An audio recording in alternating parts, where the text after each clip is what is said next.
before clocks, before sundials, and long before the glow of digital timekeepers, there was only the sky, endless, quiet, eternal. Every dawn, every sunset, every turn of the moon traced invisible patterns that spoke to those who cared to watch. Our ancestors did not yet have numbers, nor months, nor the concept of years, but they had the heavens, and the heavens had rhythm. The swelling of the moon, the return of constellations, the seasonal floods of rivers, the silent shifting of shadows.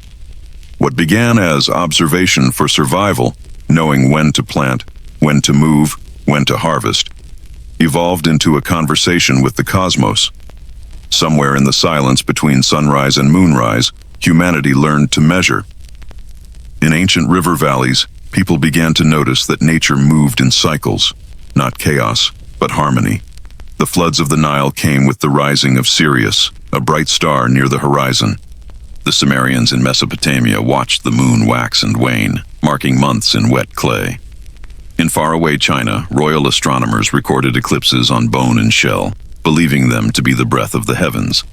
And in the jungles of Mesoamerica, long before telescopes or compasses, the Maya traced the motion of Venus and built calendars that spanned thousands of years. Each culture looked up and saw a story, a pattern of divine repetition. The stars were not just points of light. They were a script, a cosmic text written in motion. For thousands of years, the passage of time was not counted. It was felt. The rhythm of days was marked by light and shadow. Villages worked when the sun was high, rested when it was gone. Seasons arrived as smells, winds, migrations, floods. Humanity moved within this pulse, not above it, but a part of it.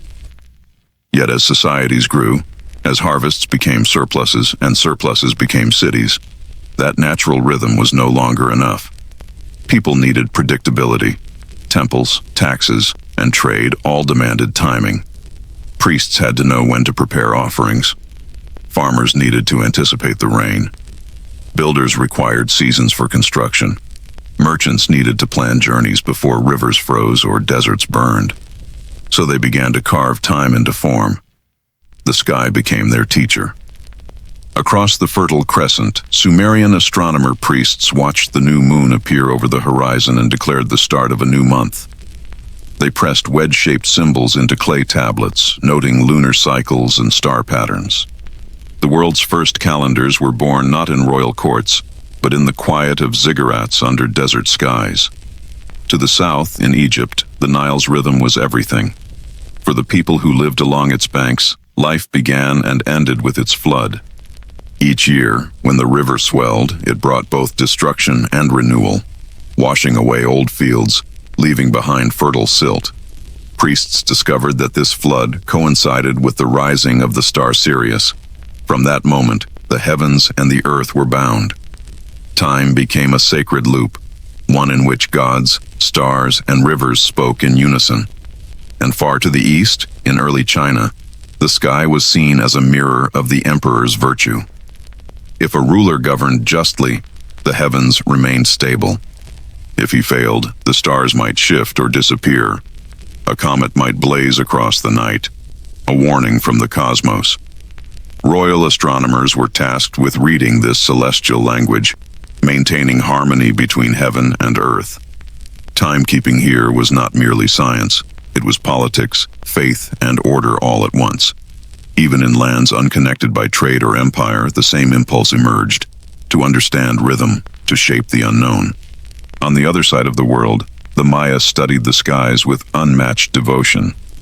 They built observatories from stone, aligning their cities to the movement of the sun.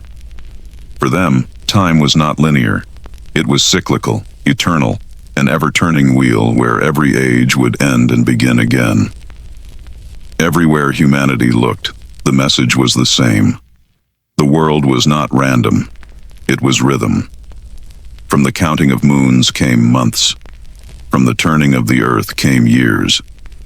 From the return of constellations came prophecy and myth. This was the moment humanity stopped living in nature's flow and began living by it. But with measurement came something new: responsibility. To mark time was to control it. The one who could predict the flood or the eclipse became a figure of authority. Time itself became power. In temples across the world, priests raised their eyes to the dawn not just in prayer, but in calculation. They became keepers of cosmic order, translators of the divine. The sun, once a source of warmth, became a clock. The stars, once distant lights, became a map. And the moon, gentle and cyclical, became the first teacher of mathematics. These early astronomers built what we now call civilization's nervous system, the invisible structure that synchronized human life to celestial mechanics. Without their vigilance, there could be no agriculture, no ritual calendar, no harvest festival or royal coronation. They built pyramids aligned to solstices, temples that marked equinoxes, and stones that cast shadows only at certain times of year. They mapped eclipses centuries in advance, measured the day with water clocks and the year with shadowed sticks. They divided the infinite into units, hours, days, months, years, as though the universe itself could be persuaded to follow human rhythm. And perhaps it did. Each dawn became a promise. The world continues. Each night became reassurance. The stars return. This deep connection between the heavens and human thought changed everything. It shaped religion, gods of sun and moon, festivals of harvest and renewal. It shaped architecture, temples built to mirror constellations, altars placed to meet the sunrise. It shaped language, the very words for order, measure, and law rooted in the idea of rhythm. Time became both sacred and scientific, divine and practical. It allowed civilizations to rise, to coordinate labor, to imagine history. It gave birth to the idea of the future. When ancient scribes pressed symbols into clay or carved lines into stone, they weren't just recording events. They were capturing when those events occurred. Time became the invisible thread binding all human stories together. For the first time, humanity had a shared memory that could extend beyond generations. The sun, the moon, and the stars became universal witnesses, eternal, patient, unchanging. And so, beneath that shared sky, humanity learned to listen. They learned to mark the turning of the world, not as chaos, but as continuity. They began to understand that time could be measured, predicted, celebrated. It was no longer only the domain of gods. It was something humans could hold, if only for a moment, in their minds and on their stones. This was not yet the clock, nor the hour, nor the second. Those would come later, with empires and machines. But this was the beginning of all of it. The first calendars, the first astronomers, the first storytellers who spoke in cycles, not endings. From the quiet of the ancient sky emerged the architecture of time, a framework upon which all civilization would rest. And as night falls again, you can almost feel it. The rhythm of our ancestors' gaze, their awe at the stars above them, the same stars above us now. This was humanity's first measurement of eternity. This was the birth of time. As civilizations grew, so did their need to understand patterns, days, seasons, years. Timekeeping became the quiet architect of early society, shaping everything from harvests and taxation to religion and ritual. In a world where survival once depended on instinct, now it depended on prediction. The movement of the sun and the whisper of the moon became civilization's first clockwork. Each ancient culture read the sky differently. Some saw divine messages, gods writing across the heavens. Others saw mathematics, repeating cycles, ratios, and celestial mechanics. Yet all of them, from the fertile valleys of Mesopotamia to the mountains of Mesoamerica, shared one truth. To understand time was to understand the will of the universe.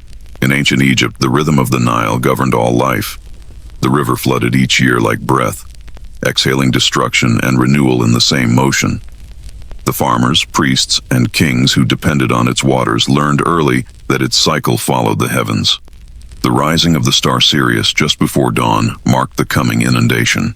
The Egyptians built their solar calendar around this event, dividing the year into 3 seasons: inundation, emergence, and harvest. This wasn't mere observation, it was survival.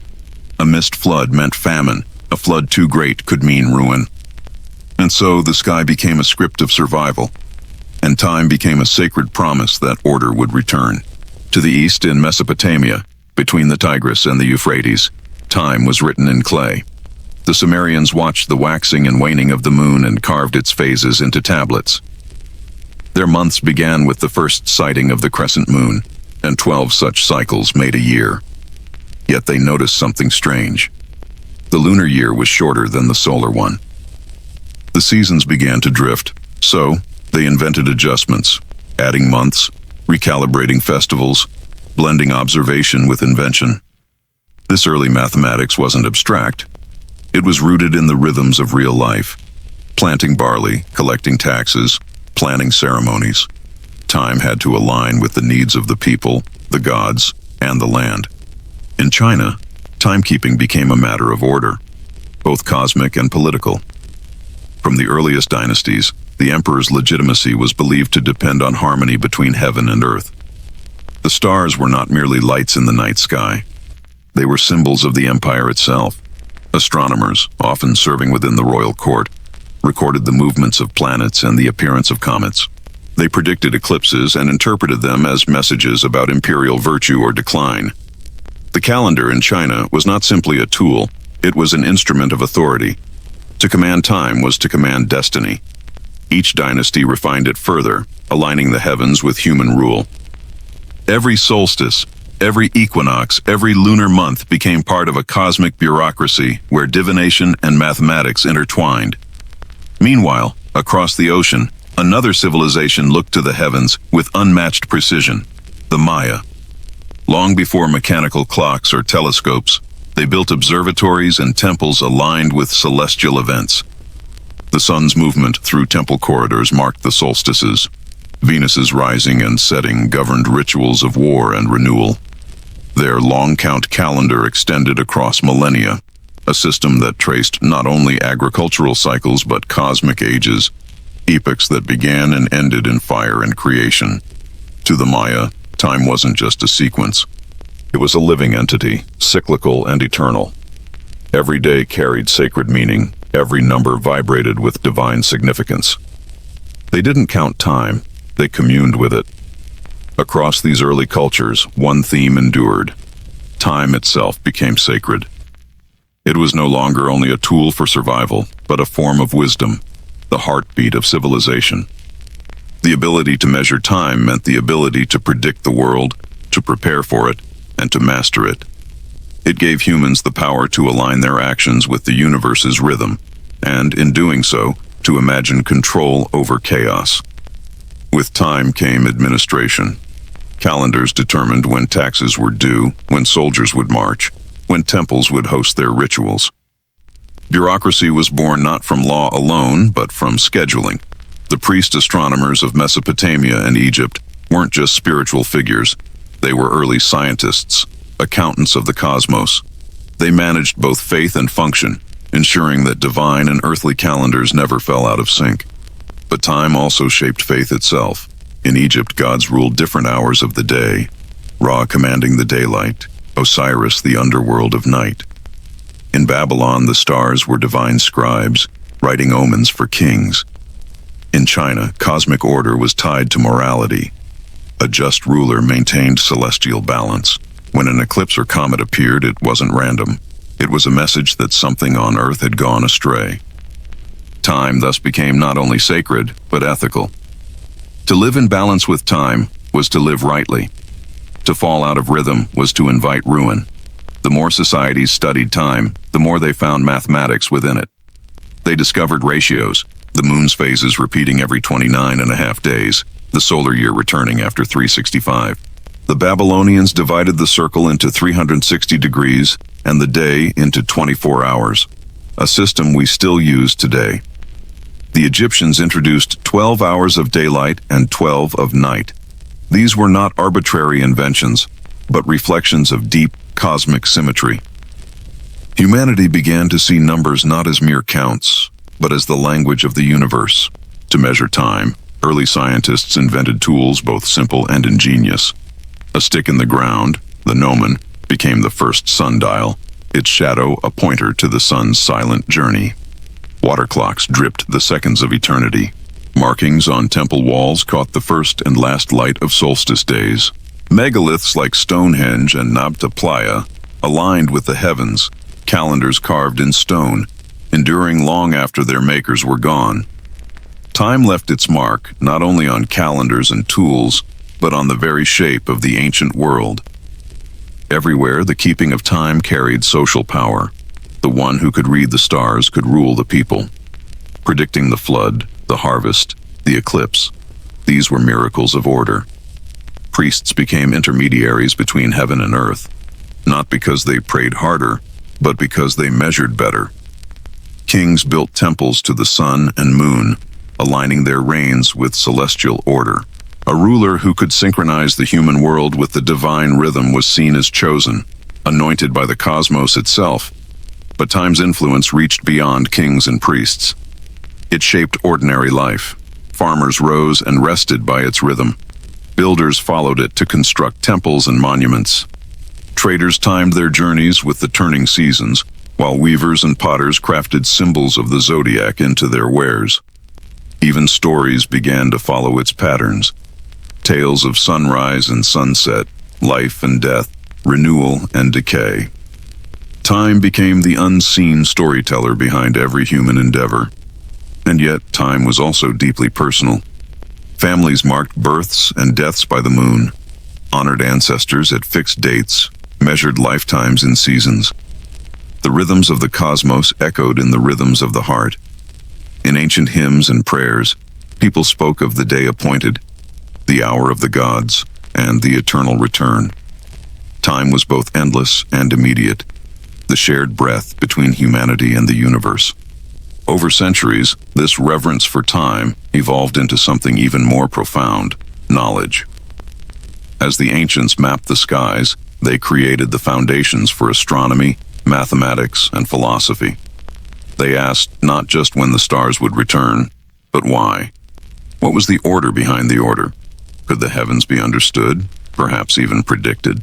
From these questions arose not only science, but the human sense of curiosity, the drive to find meaning in the movement of light. Timekeeping bridged every domain: religion, science, governance, and daily life. It unified them into a single system of meaning. In a sense, early calendars were humanity's first shared language. No matter the continent or kingdom, the same stars crossed every sky. Every civilization built differently, prayed differently, ruled differently, but they all looked up at the same rhythm. That shared rhythm became the skeleton of history itself. Without it, there would be no before or after, no memory or future. Only an eternal present. Time transformed memory into history, action into consequence, faith into continuity. It gave humanity a sense of progress, that life could move forward, not just in circles. In this way, time was not merely measured, it was invented. And once it was invented, it changed everything. Empires rose by the clock, harvests followed celestial blueprints, and religion mirrored the movements of the sun and moon. The calendar became the heartbeat of civilization, silent, constant, and absolute. As we move deeper into this story, through the temples of Thebes, the observatories of Babylon, the royal courts of China, and the jungle cities of the Maya, we'll trace how time became humanity's greatest creation and its greatest illusion.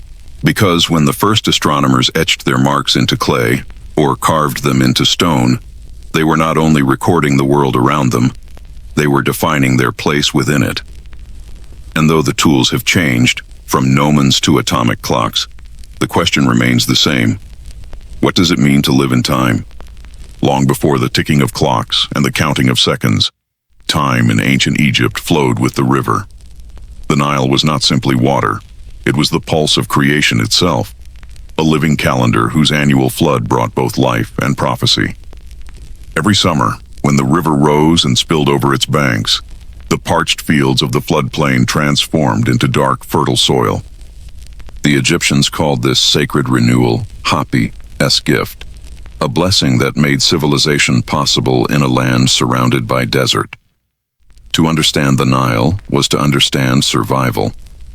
Egyptian farmers lived in rhythm with its cycles. planting when the waters receded, harvesting before the next inundation. But this rhythm wasn't random. Over centuries, priests and astronomers observed that the flood's arrival aligned with a celestial event, the first appearance of the star Sirius, known to them as Sopdet, rising just before dawn. This annual event, known as the heliacal rising of Sirius, became a cornerstone of Egyptian timekeeping. By tracking this star, the Egyptians predicted the flood with astonishing precision.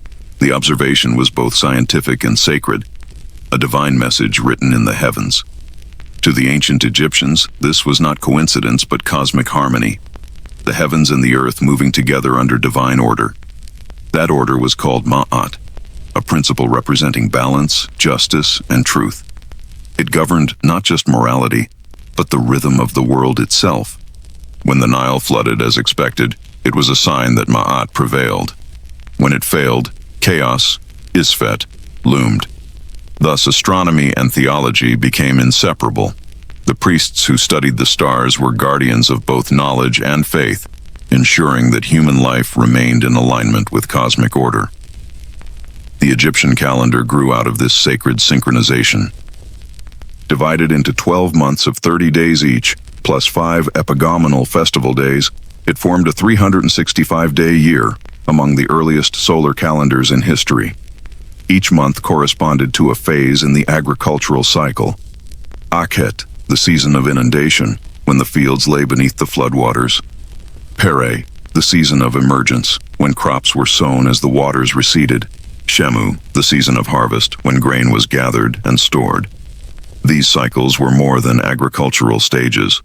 They were spiritual states, tied to gods who governed fertility, rebirth, and order. During Akhet, rituals honored Hapi, the god of the flood, and offerings were made to ensure abundance. In Shemu, festivals celebrated gratitude and renewal, moments when human life mirrored the Nile's eternal rhythm. What's remarkable is how early Egypt linked celestial time and earthly order. Their observations of the heavens were not idle curiosity, they were acts of governance. The pharaoh's legitimacy depended in part on the kingdom's ability to anticipate the flood, collect taxes, and manage grain reserves. Thus, timekeeping became a political act, transforming astronomy into an instrument of stability and control. Priests stationed at temples along the Nile kept meticulous records of the river's height using nilometers, carved stone wells or stairways that marked the water level. These measurements were read like divine text, foretelling whether the coming year would bring prosperity or famine. Too little water meant drought, too much, and the crops would drown. The readings determined not just agricultural plans, but the mood of the people, whether hope or anxiety filled the temples. Imagine the early mornings before the flood, priests in white linen robes standing on the temple terraces as the dawn broke. They gazed toward the eastern horizon, watching for the brief sparkle of Sirius in the twilight sky. When the star appeared, a murmur spread through the gathering, a sign that the flood was near, that the river would soon rise, that life would continue. In that single celestial event, the Egyptian world found reassurance and renewal. The Nile's cycles shaped everything, even language and belief. The hieroglyph for year, Renpet, included a palm branch, symbolizing growth and regeneration. Time itself was envisioned as circular, not linear. Each flood, each harvest, each rising of Sirius repeating forever, echoing the eternal cycles of the gods. This concept of cyclical time would influence Egyptian religion for millennia, embedding the idea of rebirth in their mythology, from Osiris's resurrection to the pharaoh's eternal journey among the stars. But time was not just sacred, it was also measurable. Egyptian astronomers divided the day into 12 hours of light and 12 of darkness, using shadow clocks, water clocks, and eventually sundials to track the movement of the sun. Each tool was a small extension of the Nile-Its logic, dividing the flow of existence into manageable, predictable parts. This structured sense of time allowed Egypt to flourish as one of the most stable civilizations in history. By aligning their lives to the cosmos, they achieved what every society sought: predictability in an unpredictable world. The Nile, the stars, the seasons, all were woven into one great fabric of divine order. And yet, even in their precision, the Egyptians knew humility. They saw themselves not as masters of time, but as its stewards. The river could bless or destroy. The stars could guide or mislead. Their calendars and rituals were not tools of domination, but gestures of respect toward forces far greater than human understanding.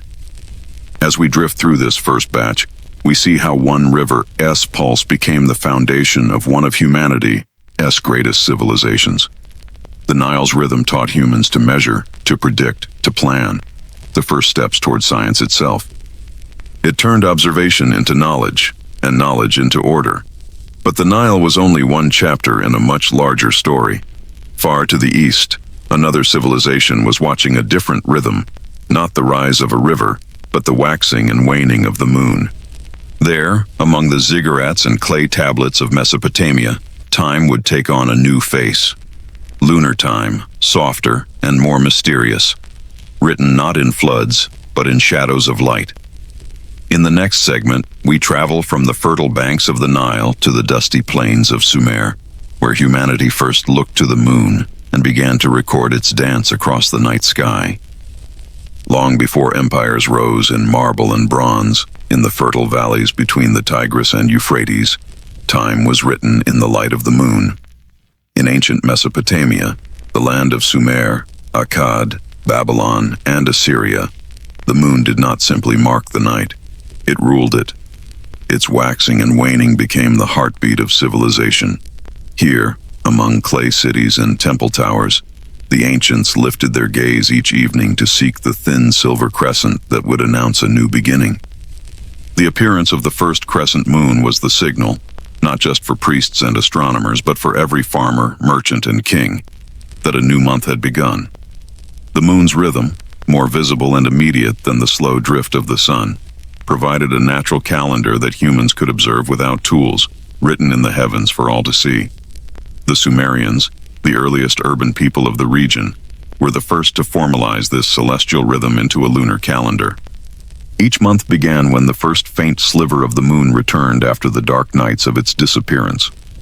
This moment, called Ududu, was celebrated with rituals and proclamations, marking not only the start of a new cycle, but also the reaffirmation of divine order. The year consisted of 12 lunar months, each lasting roughly 29 or 30 days, totaling about 354 days, slightly shorter than the solar year. This discrepancy, though small, accumulated over time, forcing priests to occasionally add an extra month to keep their festivals and harvests aligned with the seasons. It was an elegant compromise between celestial observation and earthly necessity, one that showed just how flexible and how ingenious early Mesopotamian timekeeping could be. But the moon's cycle was more than a way to mark time. It was a symbol of cosmic balance and divine will. The moon god Nana, called Sin by the Babylonians, was among the most revered deities in the Mesopotamian pantheon. He rode his chariot across the night sky, illuminating the world and watching over mortals. His temple in Ur, the ziggurat of Nana, stood as both observatory and shrine, a towering staircase between heaven and earth where priests and astronomers watched the sky, recorded its movements, and interpreted its meaning. From those high terraces under a canopy of stars, they tracked not only the moon's phases, but also eclipses, planetary alignments, and the rising and setting of constellations. Each event carried omens, woven into a worldview where astronomy and astrology were one and the same. The priest's task was both scientific and sacred, to measure the heavens with accuracy, and to translate those patterns into meaning for kings and citizens alike. These observations were carefully recorded on clay tablets, forming one of humanity's earliest archives of astronomical data. The Babylonian astronomical diaries, which would later continue this tradition, preserved centuries of systematic observation. The waxing and waning of the moon, the timing of eclipses, the movements of planets. Some of these records date back to the 3rd millennium BCE, making them the oldest continuous scientific documentation in history. To the modern eye, these tablets might look like abstract patterns of wedge-shaped marks, but to their creators, they were the rhythm of the universe etched into clay. Each inscription represented nights of watching, waiting, and counting, the slow accumulation of knowledge by patient eyes under endless desert skies. The lunar calendar didn't just structure ritual, it organized daily life. Agriculture in Mesopotamia depended on timing, when to sow barley, when to irrigate, when to harvest, and these cycles were mapped onto the moon's changing face. Religious feasts, civic duties, and even legal contracts were dated according to lunar months. The third day after the new moon, or the full moon of the month of Nisanu, were not poetic phrases. They were precise timestamps in a world where the moon was the clock. Each month carried its own ritual significance. The first sighting of the crescent was celebrated with offerings and prayers. The full moon marked the peak of divine energy, while the new moon symbolized renewal and the chance to begin again. This ebb and flow of light mirrored the human experience: growth, decline, death, and rebirth, an eternal cycle that bound heaven and earth together. Yet, even with their precision, the Mesopotamians faced a cosmic challenge. The lunar year drifted slowly out of sync with the solar seasons. Without correction, the planting festivals that should have greeted spring would fall in winter after a few decades. To solve this, they introduced intercalation, the periodic insertion of a 13th month.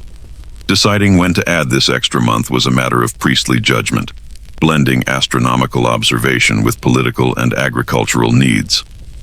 It was, in essence, the first act of calendar reform in human history.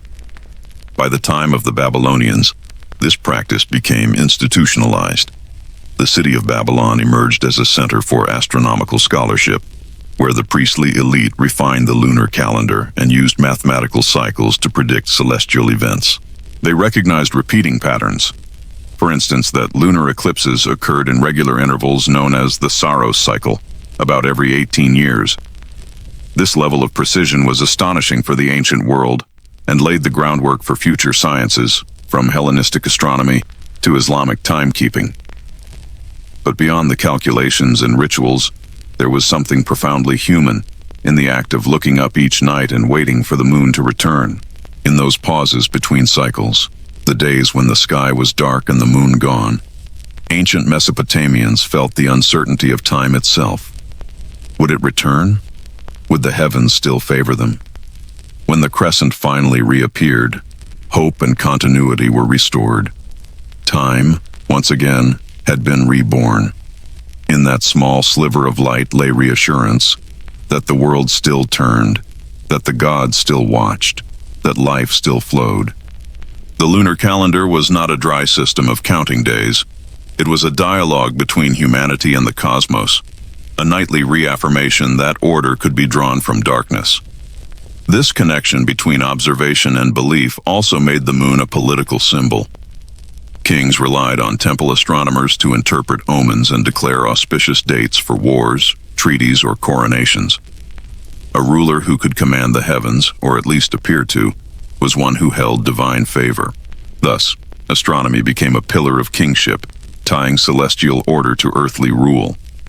Even after empires fell, the lunar rhythms of Mesopotamia echoed through history. The Hebrew, Islamic, and Babylonian calendars all descend, in part, from this ancient method of marking time by the moon. Thousands of years later, humanity still counts months by lunar phases, a quiet inheritance from those early sky watchers. Under the glow of the crescent, the Sumerian scribes invented something remarkable, not just timekeeping, but continuity. They gave shape to the invisible, turning the cycles of the heavens into patterns the human mind could grasp. In their hands, the moon became the first clock, the night sky the first observatory, and clay tablets the first scientific record. And while Egypt's Nile tied time to the rhythm of the river, Mesopotamia's moon bound it to the rhythm of the cosmos. Two worlds, two visions of order, one solar, one lunar, each born from the same human desire: to understand our place in a universe that moves endlessly forward. As the crescent sets over Babylon, we journey east once more, to a civilization that fused heaven and earth in its own unique way. In the next batch, we ascend the early Chinese observatories, where time, astronomy, and imperial power would become inseparable, and the sky itself would be read as the emperor's mandate. In ancient China, the heavens were not distant. They were the living breath of order, the pulse of empire, the very logic of kingship. The stars did not merely shine, they spoke. Their alignments, eclipses, and seasonal returns were messages from heaven, Tian, reflecting whether a ruler governed in harmony with cosmic law. Thus, in the earliest Chinese civilizations, from the Shang to the Zhou, astronomy and politics were bound together in a sacred and pragmatic partnership. The sky was not just the emperor's canopy, it was his mirror. By the second millennium BCE, during the Shang dynasty, Chinese astronomers were already recording eclipses, the positions of planets, and the cycles of the moon. Their earliest calendars were lunisolar, meaning they combined both the moon's phases and the sun's yearly course. This harmony reflected the dual principles of yin and yang, the moon's changeable shadowed face embodying yin, darkness, passivity, reflection, and the sun's constant brilliance embodying yang, light, action, constancy. The balance of these two celestial forces defined not only the Chinese understanding of the cosmos, but also the rhythm of daily life, agriculture, and governance. The Chinese calendar year typically consisted of 12 lunar months, each beginning with the new moon, just as in Mesopotamia. But to keep the lunar cycle aligned with the solar year, intercalary months, extra months, were inserted periodically. This correction ensured that agricultural and ritual events, which depended on seasonal changes, remained in their proper order. The mastery of this synchronization was more than technical precision. It was a statement of legitimacy. To command time was to command the realm. During the Shang dynasty, c. 1600–1046 BCE, much of what we know about early calendrical systems comes from oracle bones, inscribed turtle shells, and ox scapula used for divination. These bones often contained date notations, marking the day within a 60-day cyclical system known as the Ganji cycle, a combination of 10 heavenly stems and 12 earthly branches that rotated continuously. This sexagenary cycle became one of the most enduring frameworks in Chinese timekeeping, still in use more than 3,000 years later. When a Shang diviner inscribed the phrase Bingwu Day or Guihai Day, it wasn't just an administrative note. It was a moment fixed within heaven's rotation, a record of cosmic alignment. The act of writing time itself was an invocation of order, an assurance that human activity, the king's sacrifices, the harvest's timing, the battles fought, all corresponded with celestial harmony. The Zhou dynasty, c. 1046–256 BCE, inherited and refined this system. Zhou rulers believed that heaven's favor, the mandate of heaven, Tianming, could be granted or revoked based on a ruler's virtue and his ability to maintain balance between human affairs and cosmic order. This belief gave astronomy immense political weight. The court astronomers, known as the grand astrologers, Taishi, were not mere scientists. They were guardians of legitimacy. A mistimed solstice or a miscalculated eclipse was more than a technical failure. It was a moral one, a sign that the emperor had lost heaven's approval. This concept made calendar reform a political act. Each new dynasty, upon taking power, would often issue a new calendar, symbolically reordering the heavens to reflect its authority. The calendar, therefore, was both a tool of governance and an emblem of renewal, a celestial declaration that the cycle of rule had begun anew. The Zhou calendar, sometimes referred to as the ancient Chinese calendar, was based on meticulous observation. Court astronomers measured the winter and summer solstices, marking the shortest and longest days of the year, and tracked equinoxes when day and night were balanced. These solar events divided the year into 24 solar terms, jieki, a brilliant innovation that allowed farmers to anticipate seasonal changes with precision. Even today, these solar terms, names like start of spring, grain rain, and great heat, are part of traditional East Asian calendars, echoing agricultural rhythms first formalized over 2,000 years ago. The calendar was agricultural scripture, not written by gods but by observation. Each phase of the moon, each shift in daylight, informed when to sow millet, when to harvest rice, when to prepare for floods or droughts. In this sense, the calendar was both scientific and sacred, a manual for living in step with the universe. Chinese astronomers of the Shang and Zhou eras built observatories long before telescopes existed. These were often elevated platforms or aligned stones designed to measure the sun's shadow at noon, determine solstices, and track the North Star's position. One of the most ancient sites, the Taosi Observatory, c. 2300-1900 BCE, featured carefully aligned earthen mounds and viewing corridors, evidence that even Neolithic Chinese communities were mapping celestial movements. The architecture of observation was, in essence, a physical expression of cosmic thought. By the Warring States period, c. 475-221 BCE, this knowledge had deepened into mathematical precision.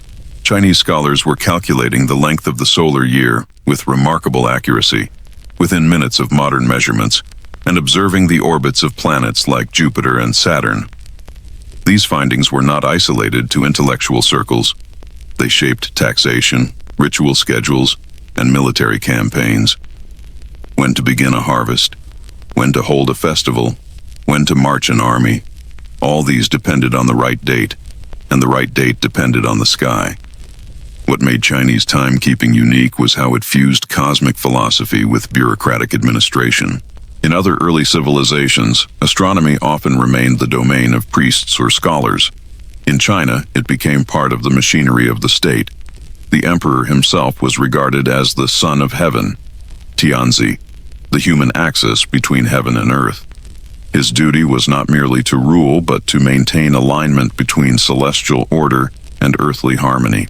If eclipses occurred unexpectedly, or if the solstices were miscalculated, it was seen as an omen of imbalance, a warning that the ruler had lost heaven as trust. As centuries passed, the structure of Chinese calendars continued to evolve. The Qin dynasty, 221-206 BCE, though brief, standardized many systems of measurement, including time. The subsequent Han dynasty, 206 BCE to 220 CE, advanced calendrical accuracy further, introducing the Taichu calendar under Emperor Wu, which mathematically refined the solar year to 365.25 days, an astonishing achievement for its time. These refinements were part of a lineage stretching back to the early sky watchers of the Shang, whose first etchings of stars on bone and bronze had laid the foundation for an empire-esque cosmic bureaucracy. Beyond numbers, Chinese timekeeping was steeped in symbolism. Each year, month, and day carried associations with the five elements: wood, fire, earth, metal, and water, and with celestial animals that populated the zodiac. This layering of meaning transformed the calendar into a cosmological map, a living representation of the universe's cycles. Every birth date, every festival, every political decree could be situated within this grand cosmic matrix. Festivals such as the Spring Festival, Lunar New Year, or the Mid-Autumn Festival were more than communal celebrations. They were reaffirmations of alignment between heaven and humanity. Lighting lanterns, honoring ancestors, offering food to spirits. These were acts of temporal renewal, echoes of the ancient belief that balance in time sustained balance in life. To the ancient Chinese, keeping the calendar correct was keeping the world correct. Miscalculate it, and chaos might follow. Harvests might fail, the rains might not come, or heaven might send omens of wrath, comets, eclipses, or earthquakes to signal displeasure. Thus, astronomy was not just observation, it was governance itself. The ruler's legitimacy depended on his ability to interpret the stars, to name the moments, to preserve the balance between heaven's rhythm and earth's needs. Through millennia of observation and refinement, ancient China achieved a vision of time that was both scientific and spiritual, precise yet poetic. Their calendars were not mere charts of days. They were instruments of harmony, aligning every plow stroke, ritual chant, and royal edict with the heartbeat of the cosmos. As the moon waxed and waned over the Forbidden City's distant predecessor, and the stars drifted above Zhou palaces, time in China became something deeper than measurement. It became philosophy. The sky, carefully read and faithfully recorded, whispered of destiny, virtue, and balance. And in listening, humanity found not only knowledge but meaning. From this ancient synthesis of science and soul, Chinese civilization drew its enduring strength. a belief that time itself was moral, and that the universe would always favor those who lived in rhythm with its celestial song. As dawn rises on the Middle Kingdom's observatories, our gaze now turns across the ocean, toward the temples and jungles of the ancient Americas, where another people carved eternity into stone and counted the stars through centuries, the mysterious and mathematically gifted Maya. In the humid jungles of Mesoamerica, long before telescopes, compasses, or mechanical clocks, a civilization rose that saw time not as a straight path, but as an eternal spiral. To the ancient Maya, time was alive. It pulsed through the cosmos, repeating in endless cycles that bound gods, kings, and ordinary people into the same grand rhythm. Their world was a tapestry woven from mathematics, mythology, and the sky. In cities like Tikal, Copan, and Chichen Itza, stone temples became observatories, sacred instruments for measuring the heavens. Priests climbed steep stairways to watch the sun rise between pyramid corners on solstices, or to track the brilliant wanderings of Venus, whose reappearance after disappearing into the sun's glare signaled war, renewal, or divine favor. The Maya's eyes were on the stars, but their thoughts were on eternity. Where most civilizations built calendars to serve agriculture or governance, the Maya built them to describe the structure of the universe itself. Their understanding of time was cyclical. Worlds were born, flourished, and ended, only to begin again. This belief was reflected in their long count calendar, one of the most sophisticated systems of time measurement in the ancient world. The long count was designed not merely to track years or seasons, but to locate any moment within the cosmic continuum. It began with a mythical zero date, corresponding to August 11th, 3114 BCE in our modern calendar, the moment of creation, when gods raised the sky from the primordial sea and set the world in motion. From that point onward, every passing day was counted, recorded, and understood as part of the divine sequence. Unlike simpler calendars, the long count worked much like a mathematical equation written in base 20, vigesimal, the same number system the Maya used for counting and calculation. Time units were stacked in increasing magnitudes. 1 kin, 1 day 20 kins, 1 winal, 20 days, 18 winals, 1 tune, 360 days, 20 tunes, 1 katun, 7,200 days or Palma 19.7 years, 20 katuns, 1 baktun, 144,000 days or 1394 years. Through this elegant structure, the Maya could record vast stretches of time, tens of thousands of years, with precision unmatched in the pre-modern world. Monumental inscriptions often ended with these long count dates, ensuring that each event, the dedication of a temple, the accession of a ruler, a celestial omen, was fixed not only in earthly history but in cosmic chronology. Every stela, every carved lintel, every glyph-laden staircase was, in essence, a page in the universe's diary. The Maya weren't just building cities, they were encoding eternity into stone. Yet their obsession with time was not cold or mechanical. It was spiritual, interwoven with mythology and ceremony. The Maya believed that cycles of time, the turning of each baktun or katun, were tied to divine energies that could influence human fate. Priests, called ajikin, acted as interpreters of this cosmic clock.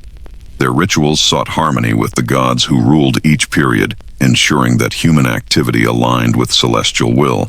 In their world, time had personality.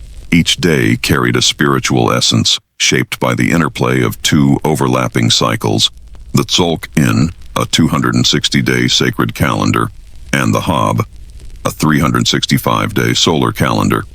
The combination of these two created a repeating pattern every 52 years, known as the calendar round, a moment of renewal and anxiety when the world could potentially end or be reborn. The long count, however, transcended even this. It was the great ledger of existence, measuring not just agricultural seasons or human lives, but the lifespans of worlds themselves. According to Maya cosmology, we are living in the fourth world, each previous creation destroyed and remade after vast cosmic intervals.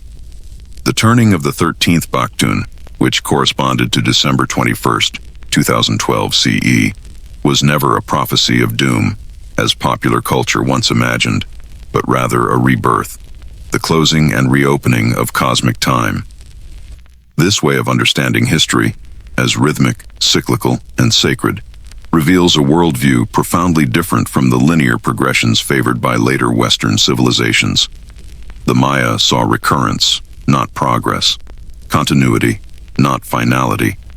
Every sunrise was the echo of the first sunrise, every ceremony a reenactment of creation. Their astronomical skill was extraordinary. The Maya recorded lunar cycles, tracked eclipses, and charted the motion of Venus with precision rivaling that of later European astronomers. The Venus table found in the Dresden Codex, a surviving pre-Columbian book, contains calculations accurate to within a single day over centuries of observation. Venus, a 584-day synodic cycle, became a sacred rhythm intertwined with warfare and kingship. Battles were often launched on dates dictated by Venus' position, believed to align human conflict with cosmic order. Similarly, solar events, equinoxes and solstices, were built into the architecture of Maya cities. At Chichen Itza, during the spring and autumn equinoxes, the setting sun casts a moving serpent-shaped shadow along the side of the pyramid of El Castillo, symbolizing the descent of the feathered serpent god, Kukulkan. Time was made visible, enacted in light and shadow. The city itself became a calendar. Mathematics underpinned this mastery. The Maya independently invented the concept of zero, one of the rare civilizations to do so. Represented by a stylized shell glyph, zero gave their number system, and thus their calendar, immense flexibility. With it, they could calculate enormous spans of time, predict celestial cycles, and maintain historical continuity across generations. It was both a symbol of nothingness and eternity, a void from which all cycles began anew. But the Mayan calendar was not only for priests and kings. Time structured everyday life. When to plant maize, when to hold festivals, when to consult the gods for births, marriages, and deaths. Each person's birth date, determined by the Tzolk'in, was believed to imbue them with unique traits and destinies, much like astrological signs. To be born on the day of Imix or Ajah was to inherit specific energies, binding individual fate to the movement of the heavens. This integration of cosmic and personal time made the Mayan worldview profoundly holistic. The universe was a living system in which gods, humans, animals, and stars all participated in the same cyclical dance. To understand time was to understand one's place in that dance, a form of cosmic citizenship. Even the great stone calendars, such as the Aztec sunstone, influenced by Mayan thought, embodied this belief. Time was depicted as a wheel of divine ages, with each era destroyed by different elements, flood, fire, jaguar, or wind, before the current world emerged. The end of a cycle was not a collapse, but a reset, a restoration of balance. The long count thus stands as a bridge between myth and mathematics, where every number was a sacred rhythm, every date a heartbeat of the cosmos. It allowed the Maya to place themselves within a framework of unimaginable scale, not just years or centuries, but millennia upon millennia. The act of counting days became an act of devotion, a means of aligning human intention with divine time. And yet, despite the grandeur of their calendar, the Maya's pursuit echoed that of other ancient peoples. Like the priests of Egypt, they tied the heavens to the rhythms of agriculture. Like the scribes of Babylon, they recorded celestial patterns with disciplined precision.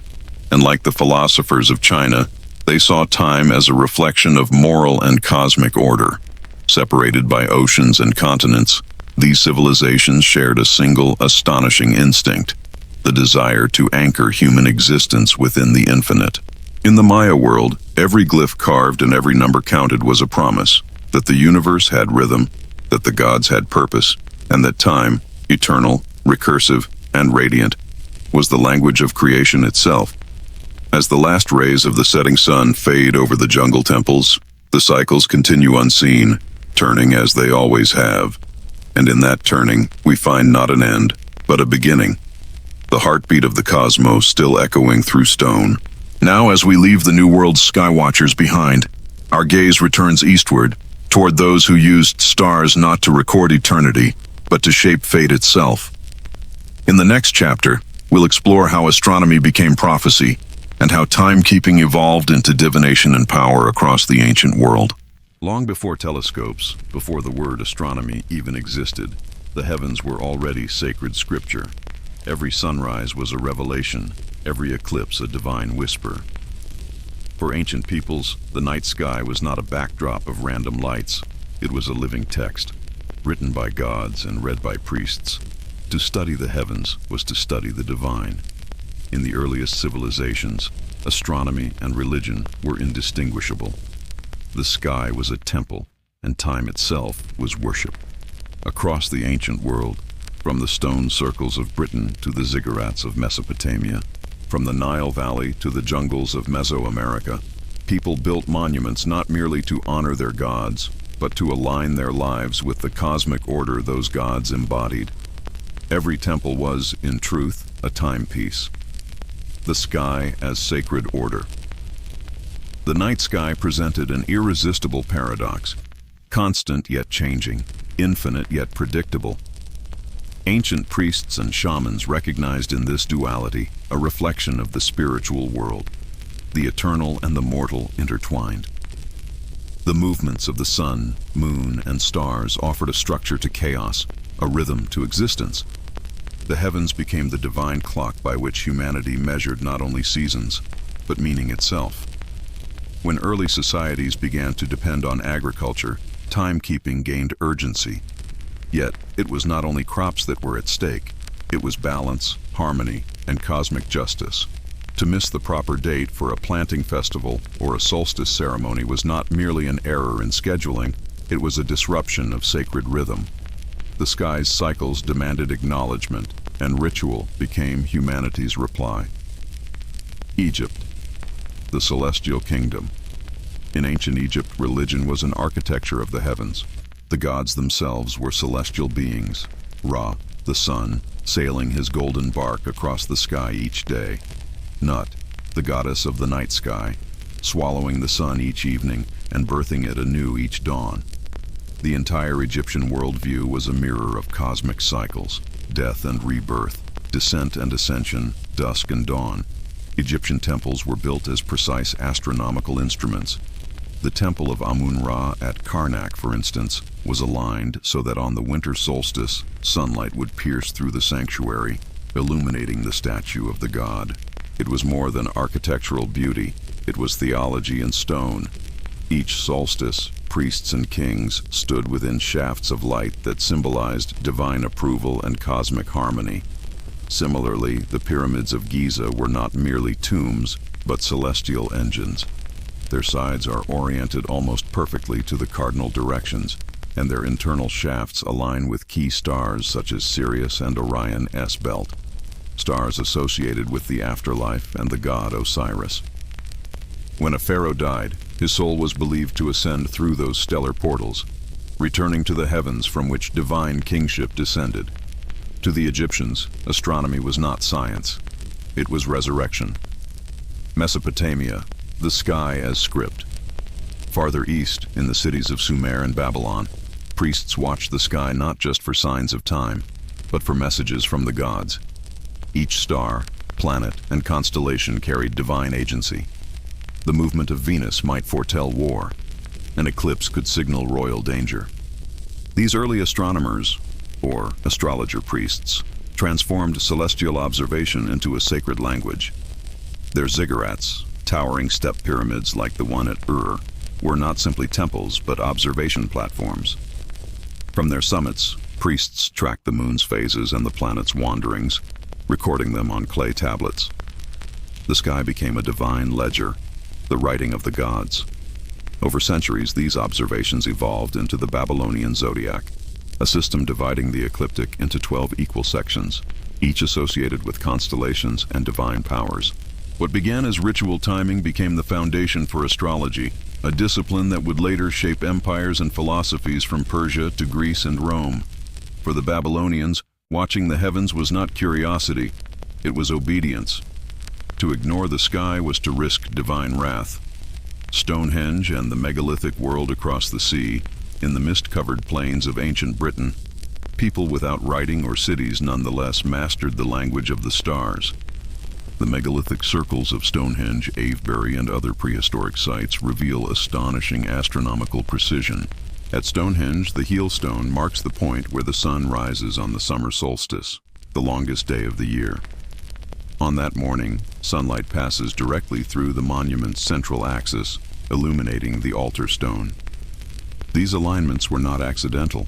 They were expressions of a worldview in which cosmic rhythm governed earthly life.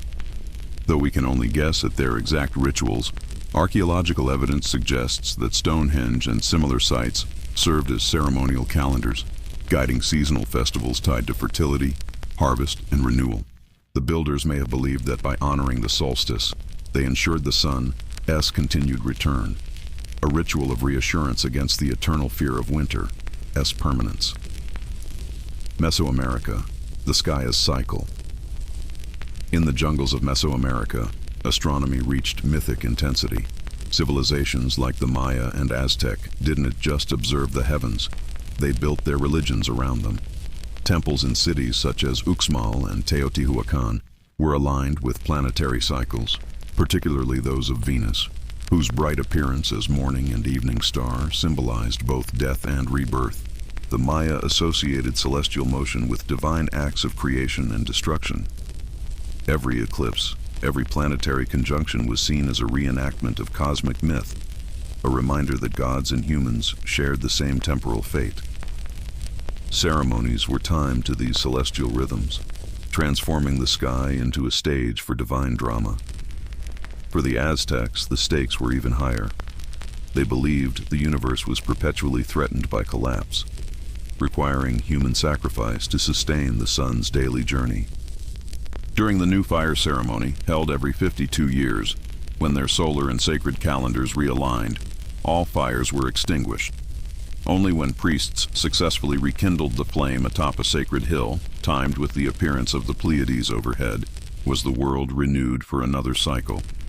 In this way, astronomy became the heartbeat of faith, the line between existence and annihilation. China, heaven's mandate. In ancient China, astronomy was the backbone of imperial authority. The emperor was the son of heaven, ruling not merely by human decree but by celestial mandate. To maintain the mandate of heaven, one had to keep cosmic order, predicting eclipses, solstices, and planetary motions with precision.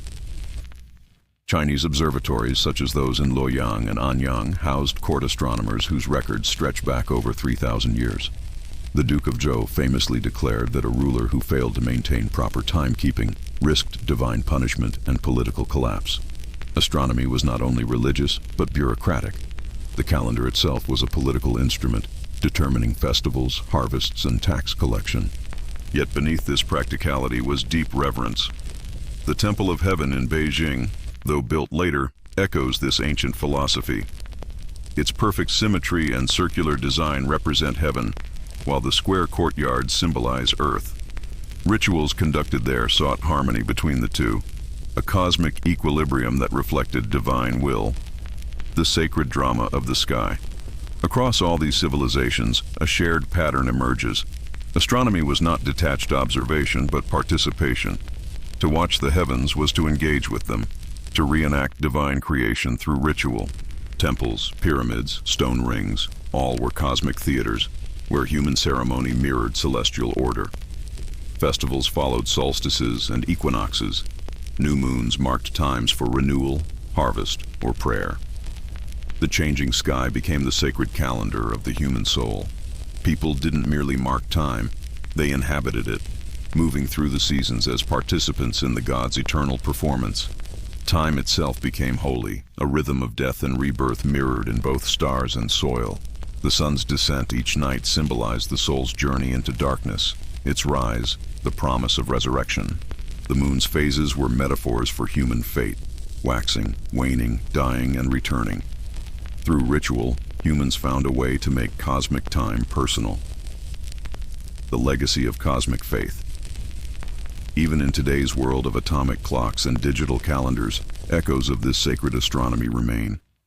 We still celebrate solstices, equinoxes, and harvest festivals. We still greet each new year as a symbolic rebirth. Churches, mosques, and temples around the world often retain astronomical orientations. their spires and altars aligned with sunrise or cardinal points, silent descendants of an ancient faith in cosmic harmony. The legacy of these early sky watchers endures in our words too. The term month comes from Moon, our first celestial timekeeper. Easter follows the spring equinox. Even the 7-day week has planetary roots, each day named after a celestial body: the sun, the moon, and the 5 visible planets. In these subtle ways, the heavens still dictate our rhythm. The ancients did not separate faith from physics, or ritual from science. They were one and the same. To gaze upon the stars was to touch eternity, to glimpse the gods' handwriting in motion. And as we look back through their monuments and myths, we see not primitive superstition, but profound intuition, an awareness that life itself is a celestial rhythm, a dance of darkness and light. In the next chapter, we'll explore how this spiritual astronomy gave rise to something even more remarkable: the mathematics that transformed the heavens from mystery into measurable order. The stars, once divine, would soon become numbers, and numbers the new language of the gods. Numbers were humanity's second great language, after words, but before writing reached its full maturity. They were abstract, yet profoundly practical. To count was to comprehend, to measure was to master. And nowhere did numbers reveal their divine power more clearly than in the measurement of time. From the earliest tokens and tallies, numbers evolved from marks of trade to symbols of cosmic understanding. When ancient peoples began charting the heavens, they discovered something astonishing. The universe itself seemed to speak in numbers. Stars rose and set in predictable intervals. The moon waxed and waned in patterns that could be counted. The year followed a rhythm that repeated with exquisite precision.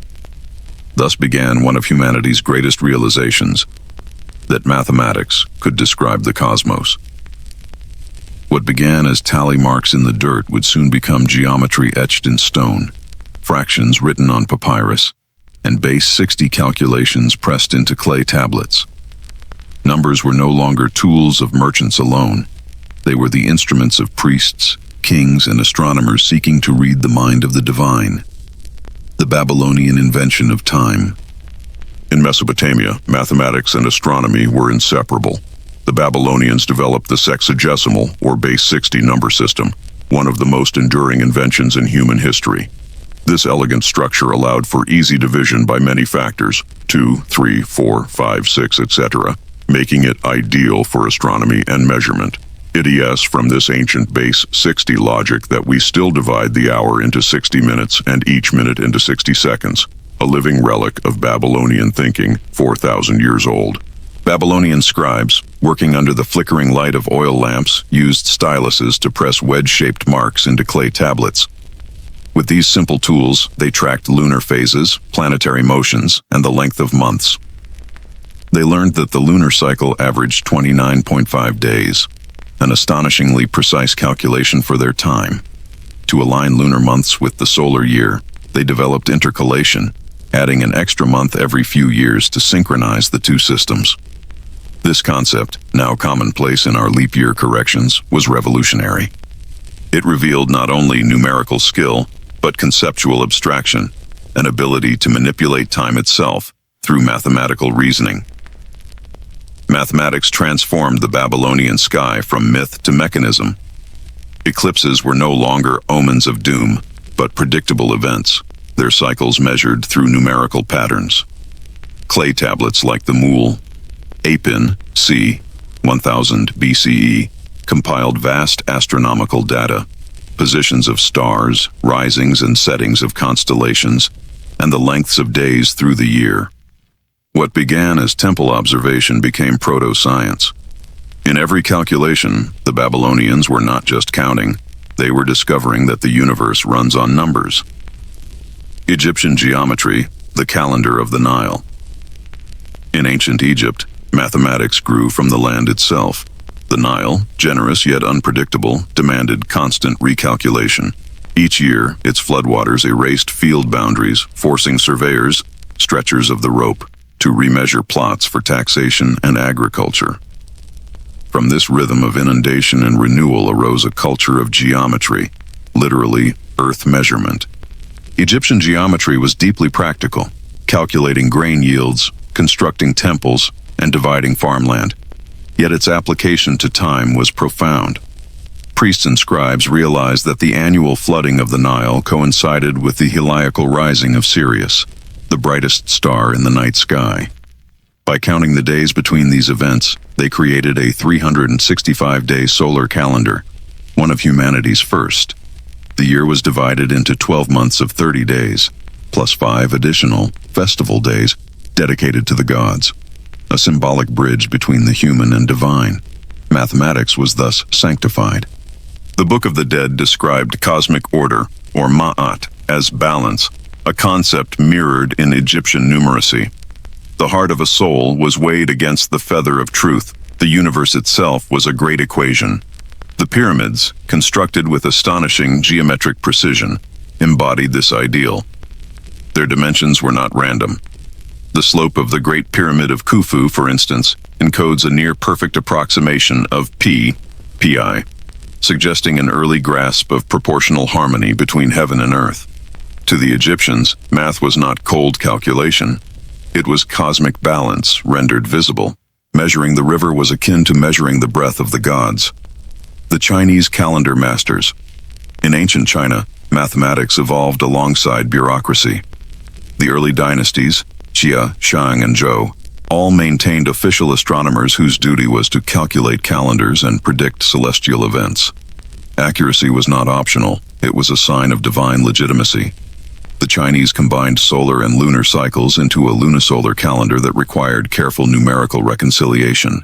Months were counted by the moon, but years followed the sun, necessitating periodic adjustment, a system of intercalation managed through precise arithmetic. Ancient Chinese mathematicians also applied counting rods, early precursors to abacuses, to track astronomical intervals and create tables of cyclical motion. These methods produced astonishing precision. Records from the Zhoubi Suan Jing, the arithmetical classic of the gnomon, and the circular paths of heaven, describe calculations of solstices, equinoxes, and shadow lengths, all using mathematical reasoning grounded in geometry and proportion. By 1000 BCE, Chinese scholars could determine the length of a solar year within a fraction of a day's accuracy. Such precision was not an intellectual luxury. It was a matter of state survival. If the emperor failed to proclaim the correct beginning of spring or misjudged the timing of harvest, chaos could follow, both earthly and cosmic. Mathematics was, therefore, not only a science of the sky but a moral duty. The heavens themselves were thought to respond to numerical order, from counting to cosmology. Across the ancient world, a shared truth emerged. To measure was to understand. By counting the days between floods, tracking the moon's cycle, or predicting the sun's position, early societies found rhythm in the chaos of nature. This rhythm became a framework for religion, politics, and art alike. The transition from counting to cosmology marks a turning point in human consciousness. Numbers became more than quantities. They became symbols of harmony. The triangle, circle, and square were no longer mere shapes. They represented cosmic principles. Egyptian builders saw in geometry the divine blueprint of creation. Babylonian scribes saw in numbers the eternal recurrence of the stars. Chinese astronomers saw in cycles the balance of yin and yang. Each culture developed its own numerical philosophy. In Mesopotamia, numbers reflected divine order. 60 was sacred, divisible, and infinite. In Egypt, mathematics was the expression of ma'at, balance, proportion, and truth. In China, arithmetic mirrored harmony and governance, the ruler's virtue embodied in celestial precision. Through these systems, mathematics transcended utility. It became a spiritual pursuit, a way to touch eternity through the finite act of measurement. Eclipses, equinoxes, and empires. The greatest triumph of ancient mathematics was its predictive power. Once the sky could be quantified, it could be forecasted. Babylonian astronomers, using cycles of the moon and planets, were able to predict lunar eclipses centuries in advance. Egyptian priests used geometric tables to align temples with the equinoxes. In China, mathematicians calculated the Metonic cycle, the 19-year period after which lunar and solar calendars realign. Each advance was a step toward scientific astronomy, but it was also political power. The ruler who could predict the heavens could claim divine connection. Calendars thus became instruments of control, dictating when to plant, when to pay tribute, and when to worship. The intersection of mathematics and authority became one of history's enduring patterns. From Babylon to Beijing, kings relied on mathematicians to maintain cosmic legitimacy. To control time was to control the people. Temples as laboratories. Though we often imagine science arising from secular curiosity, the reality of early mathematics is deeply spiritual. The first laboratories were temples, the first scientists, priests. Their experiments were rituals, their measurements prayers. Babylonian astronomers recorded planetary cycles as offerings to their gods.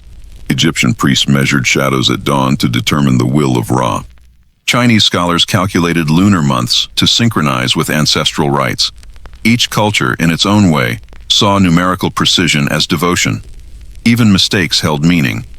When eclipses occurred unexpectedly, it was interpreted as divine displeasure, prompting recalibration both mathematical and moral. Through such errors, numbers became the language through which humans sought forgiveness from the cosmos. Legacy. Time as a mathematical creation. By the close of the Bronze Age, the mathematical revolution had redefined civilization. Numbers had tamed the heavens. The sky, once an unpredictable ocean of mystery, became a structured map of recurring cycles. Humanity had learned to translate the infinite into the measurable. The legacies of these ancient systems still govern our world. We measure circles in 360 degrees, a Babylonian inheritance. We count 12 months in a year, an Egyptian rhythm. We track lunar New Year's, a Chinese tradition of reconciliation between moon and sun. Mathematics, born from the soil and sanctified by the stars, became humanity's greatest bridge between Earth and eternity. In learning to measure time, our ancestors discovered something deeper. That order is not imposed upon the universe, but revealed within it. In the next chapter, we'll see how these mathematical insights gave rise to the earliest instruments of observation, the gnomons, sundials, and shadow clocks that turned numbers into tangible time. The sky was no longer just counted. It could now be measured by hand. Before telescopes, there were shadows and stones. Before gears, pendulums, or atomic precision. There was the turning earth, the rising sun, and the patience of human eyes. The earliest observers of time did not need machines. They needed only curiosity, sunlight, and the will to understand change. The shadow of a stick. Somewhere in the ancient sands of Egypt or the plains of Mesopotamia, a person placed a stick upright in the ground and noticed what must have seemed a miracle. The shadow moved.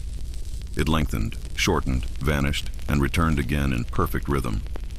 That simple stick, the gnomon, became one of humanity's first scientific instruments, a tool that required no words, no mathematics, only observation and repetition.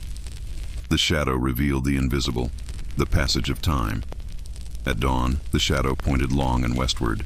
By noon, it shrank beneath the sun. At dusk, it stretched east once more. The day could be divided by the movement of this line of darkness, and from this discovery, the concept of hours slowly began to emerge. In this moment, human beings learned something profound.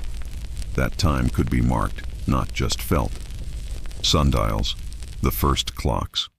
The gnomon evolved into the sundial, a circle of stone and light. Civilizations from Egypt to Babylon, from Greece to India, began carving time into surfaces, marking hours by shadow. In ancient Egypt, sundials guided priests in temple rituals, ensuring offerings were made at precise moments of the day. These dials often had the face of Ra, the sun god, whose journey across the sky mirrored the arc of human life, birth, zenith, and decline. To measure time was to trace the path of divinity itself. The Babylonians refined the sundial further, incorporating their base 60 number system, the same system that still divides our hours and minutes today. Their astronomer priests used massive outdoor dials to track both daily time and the changing seasons. By the time of the Greeks, timekeeping had become philosophy. Thinkers like Anaximander and Eratosthenes built sundials not just to tell time, but to explore geometry, latitude, and the size of the Earth itself. The shadow became an equation, the sun a universal constant. To watch a shadow move across carved stone was to watch the cosmos at work, silent, predictable, eternal. The flow of water. But shadows, like sunlight, fade. Night demanded a new kind of clock. In the temples of Thebes and the courts of Babylon, engineers turned to the element most associated with life: water. The clepsydra, or water clock, emerged as the world's first mechanical timekeeper. A bowl with a small hole at its base allowed water to drip at a steady pace into another vessel. As the water level changed, time could be read from markings along the sides. It was both elegant and profound, the flow of time measured by the flow of life itself. In Egypt, water clocks regulated nocturnal rituals. Priests knew exactly when to light the torches or sing the hymns of dawn. Some of these clepsydras, carved from alabaster, still bear inscriptions marking the hours, proof that even darkness could not hide time's passage. The Greeks adopted the clepsydra for civic use. In Athens, courtroom speeches were timed by water clocks, ensuring that no orator could speak longer than the law allowed. Justice, like the cosmos, had to move in measured flow. The Chinese, too, crafted advanced clepsydras, using intricate gears and bronze vessels. By the Han Dynasty, engineers such as Zhang Heng built water-driven armillary spheres, combining astronomy and timekeeping into one celestial machine. Water, it turned out, was as faithful as shadow, if controlled. The first instruments of science. With these inventions, gnomons, sundials, clepsydras, came something revolutionary: standardization. Time was no longer an intuition, it was a measurement. Temples, farms, courts, and armies all began to operate on schedules, binding entire civilizations to shared rhythms. The concept of the hour became a social construct, an invisible law all humans obeyed, even before they could read or write. And yet, these tools were not merely utilitarian. They were symbolic bridges between heaven and earth. The gnomon represented the axis of the world, a connection between the ground and the sky. The sundial symbolized the divine order, dividing light and darkness with mathematical harmony. The water clock embodied life's impermanence, each drop echoing the finite nature of existence. Every tick, every shadow, every drop was both science and prayer. Architecture as timekeeper. Timekeeping soon left the instruments and entered the stones of civilization itself. The Egyptian obelisks, tall and slender, were in essence monumental gnomons. Their shadows stretched across temple courtyards, marking solstices and equinoxes. The Great Pyramid of Giza aligns almost perfectly with cardinal directions, a cosmic precision unmatched for millennia. In Mesopotamia, ziggurats served not just as temples but as astronomical observatories. Priests ascended their tiers to record the positions of stars, noting the exact moments when constellations appeared or vanished from the horizon. In China, entire cities were planned around celestial observation. The Forbidden City, centuries later, would carry this legacy, aligned with the North Star, the eternal pivot of heaven. Time was everywhere, written in architecture, encoded in light. The language of measurement. As observation deepened, so did mathematics. To record the movement of shadows or the dripping of water, humans needed systems of numbers, symbols, and geometry. The Babylonians used base 60 notations to calculate angles and durations, the reason we still measure circles in 360 degrees and hours in 60 minutes. The Egyptians developed early forms of geometry to calibrate sundials and align pyramids. The Chinese merged observation with philosophy, seeing in every measurement the interplay of yin and yang, day and night, order and chaos. Every civilization added a verse to the same poem, that time could be both divine and measurable. The philosophy of shadows. What began as practicality became philosophy.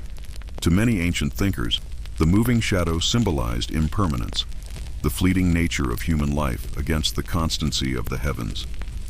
Heraclitus, centuries later, would say, "Time is a child moving counters in a game." But long before him, farmers, Builders and kings had already understood that truth. In the shifting shadow of a stick, time was not an enemy. It was a teacher. And by observing it, humanity learned discipline, foresight, and faith in order. From stone to mechanism, these early tools would one day inspire more complex inventions, gears, escapements, and clocks that could fit into towers and wrists. But their essence remained unchanged. Every clock ever built is, in a sense, a descendant of the gnomon, a device that translates light into motion, and motion into meaning. Even today, sundials stand in gardens and observatories, their shadows marking the hours as they have for 5,000 years. They remind us that our modern world, run by atomic oscillations and digital signals, began with sunlight and patience. Time becomes tangible. In these ancient tools, sticks, stones, water, light, humanity first grasped something intangible. Time became touchable. It could be drawn, divided, predicted, worshipped. Every civilization looked upward and saw the same sky, yet each built its own way of keeping time. Their methods differed, but their purpose was shared, to find order in the eternal flow, to measure existence itself. Before clocks, before telescopes, before the hum of electricity, there was the gnomon's shadow falling quietly across the earth. A reminder that all measurement, all science, all civilization began not with invention, but with observation. The mastery of observation gave birth to prediction. From measuring shadows and drops, humanity would soon learn to forecast seasons, turning the study of time into the science of survival. Before civilization had calendars, it had hunger. Before priests and astronomers drew charts of the heavens, farmers watched the earth. They learned that time was not only measured by stars, but by soil, by the slow dance between sunlight, water, and seed. Calendars were not luxuries of knowledge, they were tools of survival. To know the rhythm of the seasons was to command life itself, and to lose that rhythm was to invite famine, ruin, and the collapse of entire worlds. The first farmers of the sky.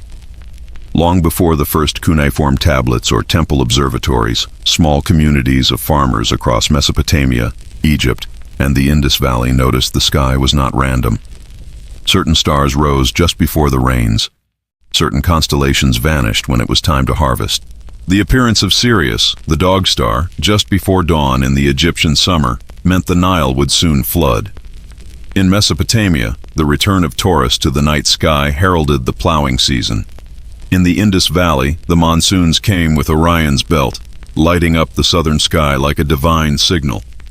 These celestial markers became the farmer's first clock, a cosmic almanac written in light.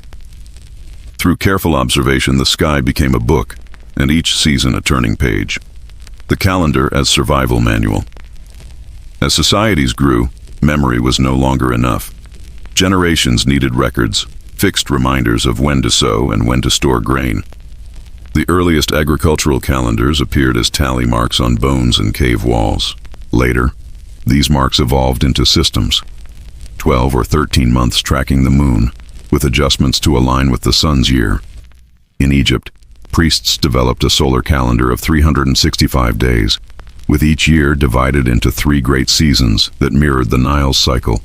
Akhet, inundation, when the river flooded the fields; Pere, emergence, when crops sprouted and grew; Shemu, harvest, when the grain was gathered before the next flood.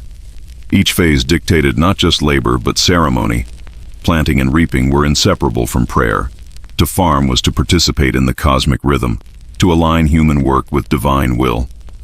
In Mesopotamia, where rivers were less predictable, lunar calendars guided farmers.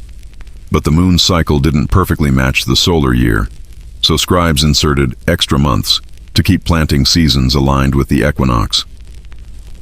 This correction, the intercalary month, is one of humanity's earliest examples of scientific adjustment, a sign that ancient people not only observed nature but learned to correct for its irregularities. Agriculture, then, was not just a craft. It was an applied science of time. The sky as a weather map. Across early civilizations, the heavens served as the first meteorological forecast.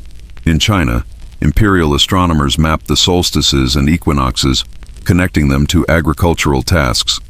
The Jia calendar, one of the earliest known Chinese systems, divided the year into 24 solar terms, each marking shifts in temperature, rainfall, or crop cycles. Insects awaken, grain and ear, white dew, great cold, poetic names for precise moments when nature changed her breath. This system allowed farmers to anticipate seasonal changes with astonishing accuracy. It remains embedded in East Asian agriculture and festivals even today. In Mesoamerica, the Maya and Zapotec built agricultural calendars with incredible astronomical precision. Their 260-day ritual calendar, the Tzolk'in, intertwined spiritual and seasonal cycles, while the 365-day solar calendar, the Hab, tracked planting and harvest periods. The crossing of these two calendars, a 52-year cycle, symbolized cosmic renewal, a reminder that all life moved in repeating patterns. When the heavens shifted, the earth responded. The farmer as astronomer. In every early culture, the line between farmer and astronomer blurred. The person who could read the stars could feed the village. The one who could predict the rains became priest, scholar, and leader all at once. In ancient Sumer, temples employed watchers of the sky who doubled as record keepers of grain and rainfall. In Egypt, the same priests who calculated the Nile's flood also managed temple granaries, ensuring that divine knowledge flowed into earthly sustenance. Even in the Andes, where mountain peaks touched the clouds, Inca farmers built stone pillars called sucancas to mark the rising and setting of the sun across the year. Each alignment told them when to plant maize or prepare for frost. In a world without satellites or forecasts, the stars themselves were the only authority. The cost of losing the rhythm. But time, when misread, could destroy. Civilizations thrived when they mastered the balance between observation and adaptation. Yet history is filled with reminders of what happens when that balance breaks. In Mesopotamia, drought cycles brought by shifting rivers led to failed harvests and social collapse. The Akkadian Empire, one of the world's first great empires, fell around 2200 BCE during a severe arid period, a reminder that even the most advanced calendars could not command the climate. In the Indus Valley, unpredictable monsoons and changing river courses may have undermined agriculture, forcing cities like Mohenjo-Daro to be abandoned. When humans lost the rhythm of nature, nature reclaimed its stage. These collapses were not just environmental. They were temporal. A missed season, a failed prediction, a delay in harvest could ripple into famine and migration. To control time was to survive. Ritual and rhythm. Because of these stakes, seasonal cycles became sacred. The rising of certain stars or the turning of the solstice were not just practical markers. They were holy moments. Temples filled with chants, fires were lit, and offerings made to ensure the seasons remained in balance. In Egypt, the heliacal rising of Sirius was celebrated as the festival of Sopdet, the goddess who announced the flood. In Babylon, the Akitu festival marked the new year and reaffirmed the king's divine duty to maintain order, both cosmic and agricultural. These ceremonies weren't superstition, they were social calibration.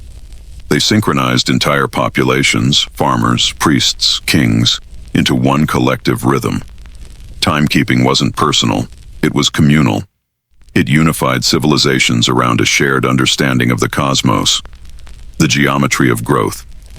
Predicting seasons required geometry, not only of stars but of land. Early farmers measured their fields in reference to the sun's path, aligning furrows east to west for optimal light.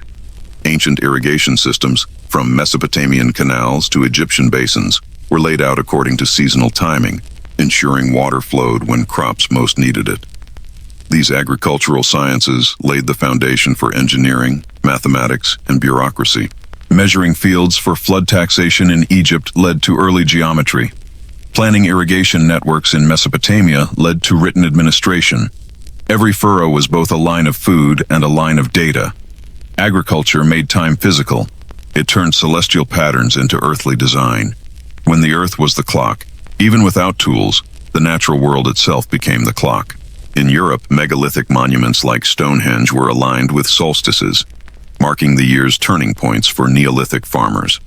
In Africa, Nabta Playa, older than Stonehenge, aligned with the summer solstice and seasonal rains, a prehistoric observatory for pastoralists who depended on the monsoon's return. In each case, the earth was literally carved into a timepiece.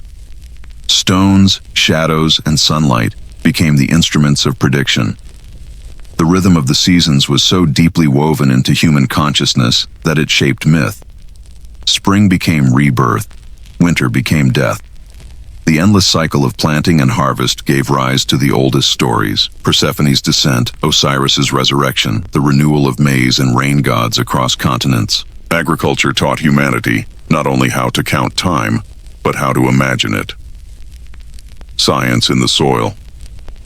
Over centuries, the refinement of seasonal prediction transformed into science. Observation became calculation. By the late Babylonian era, astronomers could predict lunar eclipses with precision. In China, Han scholars recorded solar anomalies and used them to recalibrate calendars. In Mesoamerica, Mayan mathematicians tracked Venus' orbit with an error margin of less than a single day in 500 years. Agriculture had birthed astronomy, and astronomy, in turn, perfected agriculture. Each civilization found in the soil the reflection of the sky. The civilization of seasons' time was no longer something that simply passed. It was something made.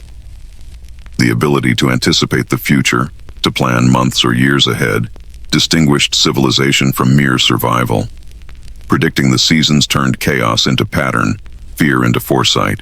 It gave rise to storage, taxation, social order, and faith. It taught humankind to think beyond the moment, to live in dialogue with the future. Every harvest was a memory of the stars. From the movement of shadows to the rhythm of floods, early humanity had turned nature into knowledge.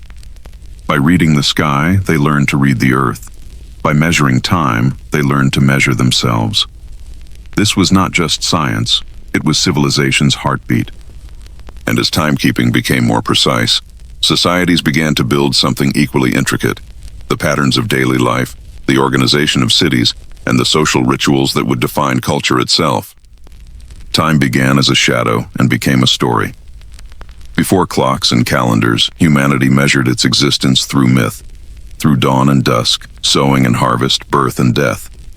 Every civilization found in time not just a rhythm, but a reason. The movement of the heavens was not an abstract pattern. It was meaning itself, a cosmic dialogue that mirrored the cycle of life, order, and mortality. By the late Bronze Age, humanity no longer merely observed time. It began to interpret it, the birth of temporal philosophy. For the ancients, time was never empty. It was alive, filled with the breath of gods, ancestors, and seasons. Each sunrise was a rebirth, each winter a death. In Mesopotamia, myths told of cosmic renewal. Tammuz, the dying and resurrected god of vegetation, reflected the cycle of crops and moonlight. The Epic of Gilgamesh, one of humanity's earliest works of literature, confronted the nature of mortality itself. Gilgamesh's search for immortality was not only personal, it was civilizational. Time, he learns, is the true ruler of kings. The poem concludes not with eternal life, but with the endurance of human achievement, the walls of Uruk. Through stone and story, humans could resist the erasure of time, if not defeat it. Thus began one of humanity's oldest philosophical paradoxes. We cannot escape time, but we can give it meaning. Egypt, the eternal return. In Egypt, time was circular. Nehe, the cyclical time of the sun, and Jet, the unchanging eternity of the gods, coexisted as two faces of existence. The sun's daily rebirth across the sky was not just astronomical, it was theological. Every dawn was a victory of life over darkness, mirrored by the soul's journey through death and rebirth in the afterlife. The pharaoh, dying as a man and reborn as Ra, became the cosmic link between human time and divine eternity. Temples were designed to embody this belief. Their corridors echoed with hymns that synchronized ritual time with cosmic time. The Book of the Dead, a manual for navigating eternity, wasn't merely about death. It was about alignment. aligning the soul's passage with the eternal rhythm of the universe. To live in Egypt was to live within an architecture of time. India, the infinite cycles. Far to the east, the Indus Valley and later Vedic India developed perhaps the most intricate temporal philosophy of all, one not of linear progression, but of infinite recurrence. The Rig Veda sang of creation and dissolution as eternal cycles, kalpas, vast epochs in which the universe is born, ages, dies, and is reborn again. In this worldview, time was not an arrow, but a wheel, the chakra, spinning endlessly through creation. The concept of karma emerged from this philosophy. Every action, however small, echoed through the cycles, binding souls to the wheel of rebirth, samsara. Here, time was both the prison and the path to liberation. To escape its cycle was to reach moksha, freedom from time itself. While Egyptian priests built pyramids to preserve eternity, Indian sages meditated to dissolve it. Both sought the same mystery, permanence amid impermanence. China, the harmony of cycles. In ancient China, time was understood as balance, the eternal flow of yin and yang, order and change. The universe, known as the Tao, moved in cycles. Day followed night, spring followed winter, rulers rose and fell, dynasties were born and destroyed, yet the whole remained harmonious. The I Ching, or Book of Changes, became the earliest text to express time as transformation. Each hexagram represented a state in flux, a moment within a grand continuum. Time here was not ruled by gods or fate, but by pattern, the natural unfolding of the cosmos. To act wisely was to act in rhythm with that pattern. Thus, Chinese philosophy transformed time into ethics. To lose harmony with the cosmic order was not just a personal mistake, it was a moral one. The mandate of heaven, that great bridge between metaphysics and politics, was born from this idea. Rulers must govern in accordance with heaven's time, or their power would decay. The Mediterranean, linear time, awakens. In the Mediterranean, especially among early Greeks and Hebrews, a new concept began to emerge, linear time. Where older civilizations saw cycles, these cultures began to see progression, a movement from beginning to end, from creation to destiny. The early Hebrews, in texts that would form the Old Testament, redefined time as narrative, a story authored by a single divine will. Creation had a starting point, history had a purpose. Time was sacred not because it repeated, but because it unfolded. This was a radical shift. If time had direction, then history could move toward redemption, civilization toward enlightenment. Meanwhile, in the Aegean world, early Greek thinkers such as Anaximander and Heraclitus began to study time not as myth, but as principle.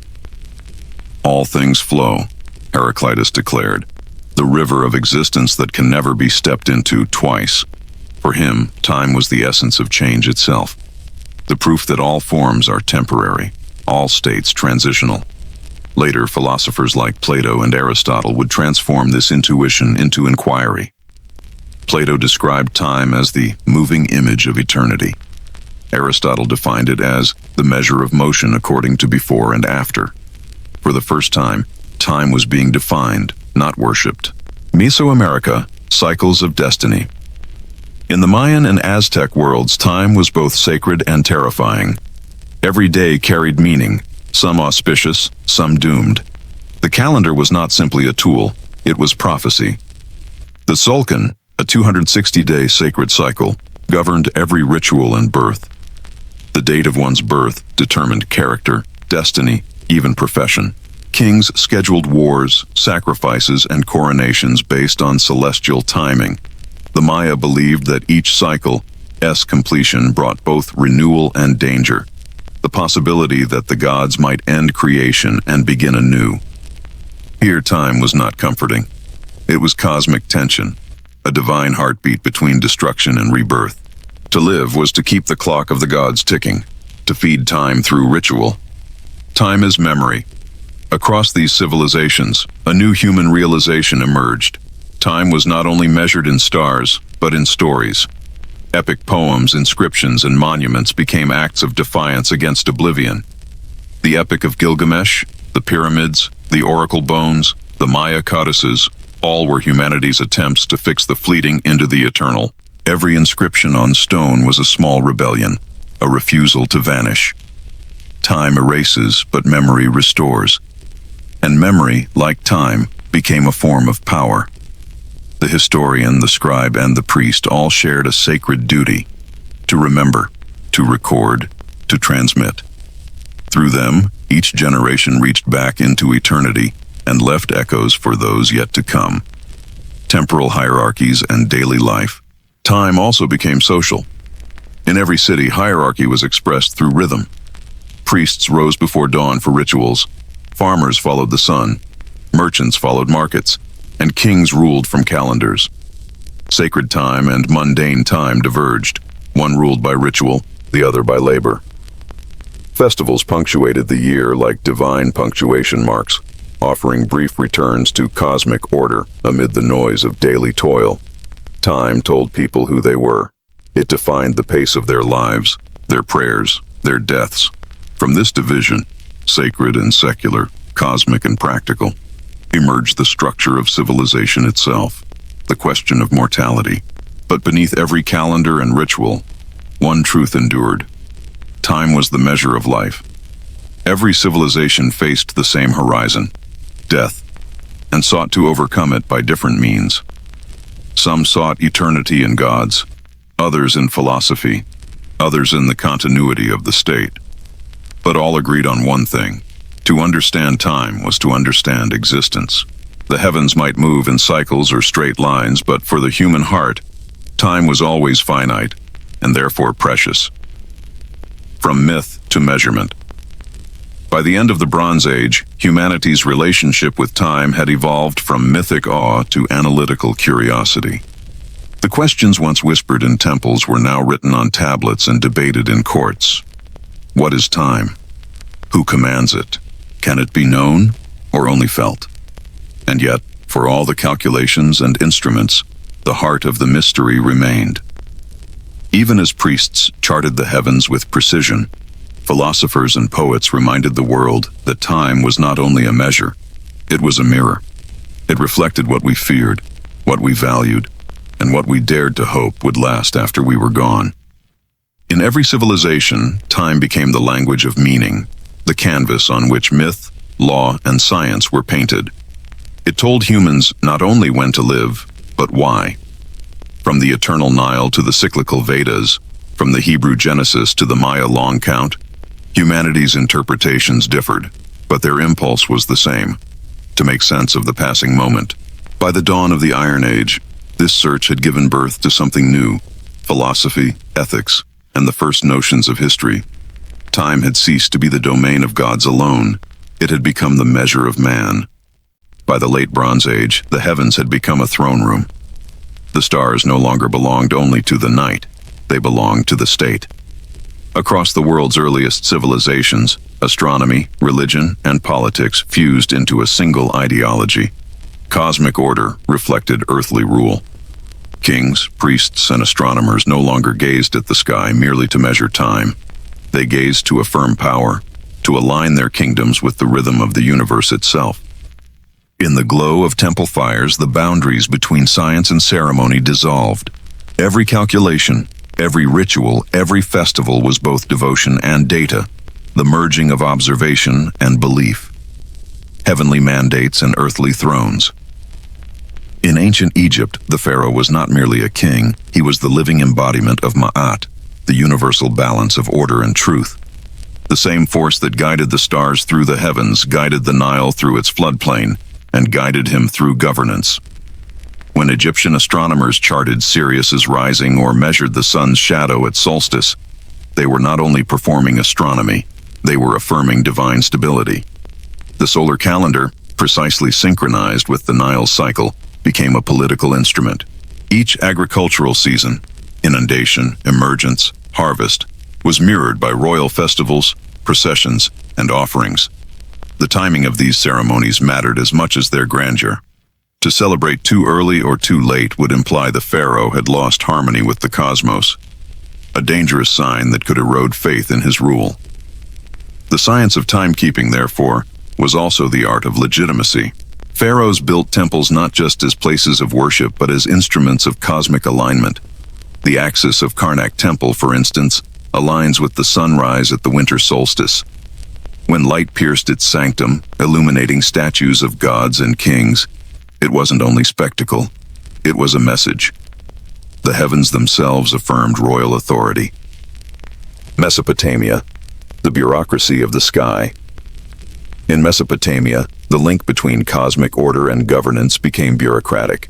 Priest astronomers, known as the Tupsharu, worked under temple authority, recording lunar cycles, eclipses, and planetary movements on thousands of clay tablets. Their observations served not only religion but also administration, determining the dates for taxation, temple offerings, and the start of planting seasons. The Babylonian calendar, refined through centuries of observation, became the empire's invisible infrastructure. Kings issued edicts adjusting the calendar when it fell out of sync with the moon, declaring extra months to restore balance, as though royal command could realign the cosmos itself. And perhaps, in a way, it did. Each act of recalibration reinforced the notion that human power and divine rhythm were intertwined. The king was not simply ruling by law, he was ruling by orbit. The famous Code of Hammurabi, inscribed around 1750 BCE, opens not with human decree, but with celestial invocation. Hammurabi is chosen by Shamash, the sun god and divine judge. The king's justice, like the sun's light, illuminated the world. To defy the ruler was to defy the rhythm of heaven. China, the mandate of heaven. In ancient China, this relationship between sky and sovereignty reached a level of philosophical precision unmatched in the ancient world. The emperor's right to rule, the mandate of heaven, Tianming, depended on maintaining cosmic harmony. If floods, droughts, or eclipses occurred, they were interpreted as signs of imbalance, heaven's disapproval of misrule. Thus, astronomy became governance itself. Royal astronomers, appointed at the highest levels of the court, observed celestial phenomena not merely for curiosity but as omens of political destiny. Their work was meticulous, tracking solstices, predicting eclipses, and aligning the lunar solar calendar to ensure rituals were performed on auspicious dates. To fail in this duty was treason. A miscalculated eclipse or mistimed festival could be interpreted as a cosmic indictment of the emperor. The Zhou dynasty formalized the integration of science and state through the Li, or ritual codes, complex systems that structured everything from agricultural festivals to royal ceremonies around the calendar. The heavens dictated hierarchy. The order of stars was mirrored in the order of bureaucracy. A well-governed empire was one whose calendar ran true. Mesoamerica, rulers of the cosmic clock. Across the ocean, in Mesoamerica, the Maya, Zapotec, and later Aztec civilizations developed a political theology rooted in astronomical time. The long count calendar was not only a measure of years, it was a map of divine history. Kings aligned their reigns with great calendar cycles, performing rituals on exact dates to renew cosmic balance. Temples and palaces were oriented to celestial events, sunrise on equinoxes, Venus's appearance at dawn, transforming entire cities into observatories. To the Maya, rulers were keepers of time, charged with maintaining harmony between the human world and the celestial one. Every coronation, war, or building dedication was timed according to the sacred calendar. Inscriptions at sites like Copan and Tikal show kings commemorating major events on dates corresponding to the movement of Venus or the completion of calendar cycles. A ruler's legitimacy rested not on blood alone, but on the mathematical synchronization of his reign with the cosmos. Through these cycles, political power became eternal. Every king, a star reborn in stone and story. The calendar as law. By the late Bronze Age, the calendar itself became a form of law. It determined taxes, dictated labor rotations, and synchronized empires across vast territories. In Egypt, tax collectors moved from village to village according to the Nile cycle. In Mesopotamia, harvest levies and temple offerings were scheduled by lunar decree. In China, imperial edicts for planting and festivals were distributed alongside calendar reforms, binding the peasantry's toil to celestial precision. The predictability of time made predictability of governance possible. Without it, economies and rituals unraveled. Each reform of the calendar was an act of centralization, a way for rulers to assert control not only over space, but over the very rhythm of reality. The Julian calendar, introduced centuries later by Julius Caesar, was merely the continuation of an idea first born in Uruk and Thebes, that to rule time is to rule civilization. Temples as observatories, palaces as clocks. The architecture of the ancient world reveals this fusion in stone. The ziggurats of Mesopotamia were both temples and astronomical towers, offering clear views of the heavens for nightly observation. The temple of Amun-Ra at Karnak, with its solstitial alignment, functioned as both sanctuary and solar calendar. In China's Forbidden City, the Emperor A's throne faced south, the direction of heaven's favor, while the imperial observatory rose nearby as a symbol of divine vigilance. In Mesoamerica, the caracol at Chichen Itza tracked Venus's motion, merging geometry, ritual, and politics in a single structure. Every civilization inscribed time into its walls. Every city was an echo of the stars. Priests, scholars, and power. The fusion of science and faith created a new kind of authority. The priest-scholar, who could translate heaven's language into human law. Their dual role gave them immense influence. A priest who could predict an eclipse seemed to command the gods themselves. A scribe who could calculate the flood gained control over the harvest. In this world, knowledge was sacred currency. It legitimized kings and terrified subjects. Science was not yet free from religion. It was its servant, shaping a worldview in which the cosmos and the kingdom were reflections of each other. But beneath the incense and ceremony, a quiet revolution was stirring. Observation was turning into calculation, prediction into principle, belief into inquiry, the birth of secular order. By mastering the calendar, humanity had begun to abstract the cosmos, to see it as a system, not just a mystery. Rulers used this mastery to project control, but scholars used it to pursue truth. The priest who once chanted to the stars now measured their movement. The temple that once worshipped the sun now used it as a tool. The same act that once legitimized power would, in centuries to come, liberate knowledge from kings. But for now, in this chapter of civilization, the stars still served the throne. They glowed in service of divine order, each orbit a reflection of political stability. Each calendar reform a renewal of faith in the world's design. The Great Synthesis. By the time the Bronze Age drew to a close, a pattern had emerged across continents. Science gave rulers accuracy. Ritual gave them legitimacy. Governance gave them continuity. Together, these forces forged the world's first stable civilizations. Timekeeping was not merely technical, it was metaphysical governance. Every sunrise was an oath, every solstice, a reminder that human order depended on cosmic precision. The mastery of time was the mastery of civilization itself. And so, as temples aligned with stars and kings ruled by calendars, humanity entered a new era, one where time no longer simply passed, but was used, structured, and politicized. The heavens had given humans the tools to organize life. Now life would begin to organize itself into cities, castes, and cultures. The next chapter of Sleepless Timelines turns inward, from the stars above to the streets below, exploring the rhythms of daily life, social order, and the rise of culture within the world's first cities.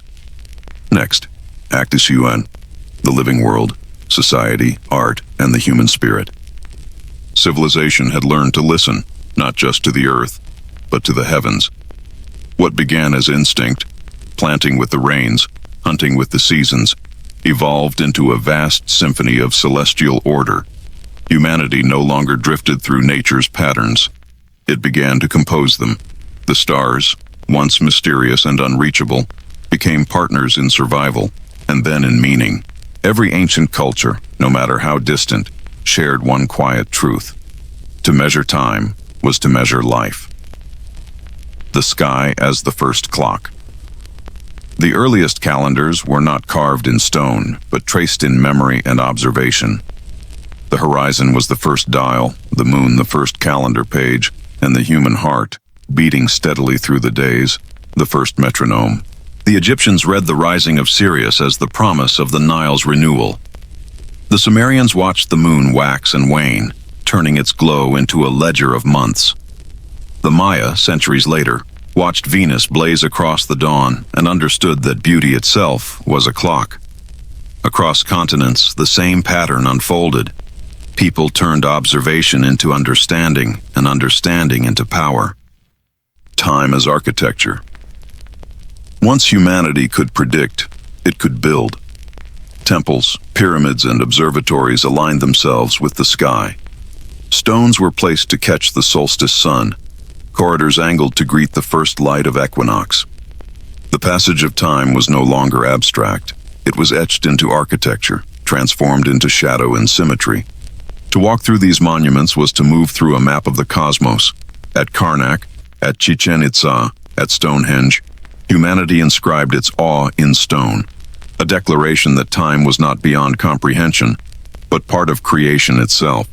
And yet beneath the grandeur of these monuments lay a simple motive: to make sure the next harvest came, the next flood returned, the next dawn rose.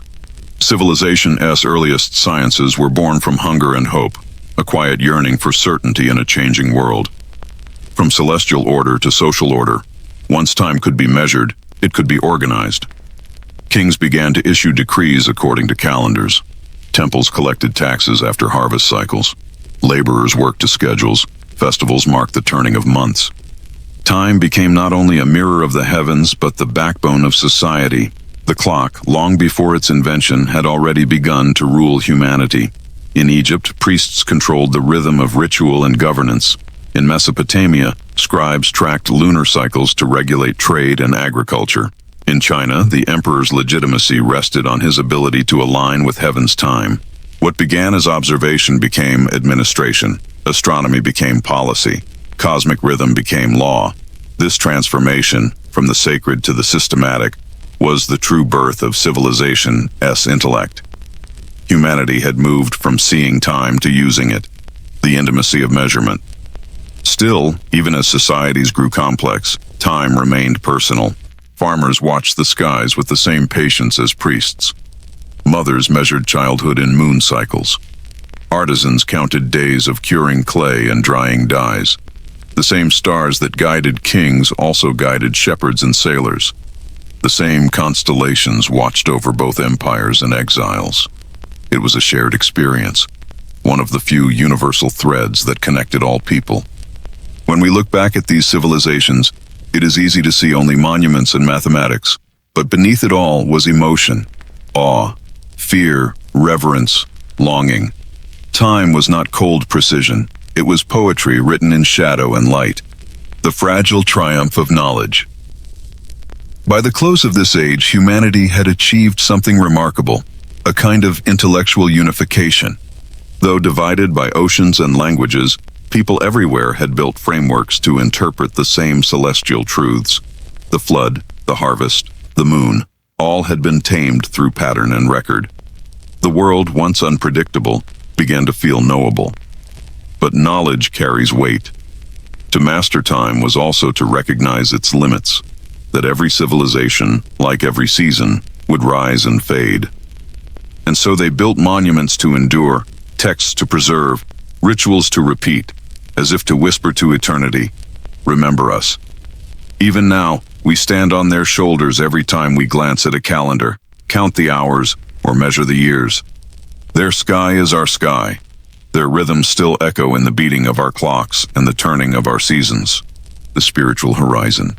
In all their seeking, ancient peoples found not only science, but spirituality. For them, to chart the stars was to converse with the divine. To predict an eclipse was to glimpse destiny. The priest and the astronomer were one and the same, guardians of cosmic order. This unity of science and spirit would slowly unravel over millennia, but in these early ages, it formed the foundation of human wisdom. The sacred and the measurable coexisted peacefully, each lending meaning to the other. To live in alignment with the cosmos was to live rightly. To lose that alignment was to invite chaos. This belief wove morality, governance, and religion into a single celestial fabric. a worldview in which time itself was sacred order.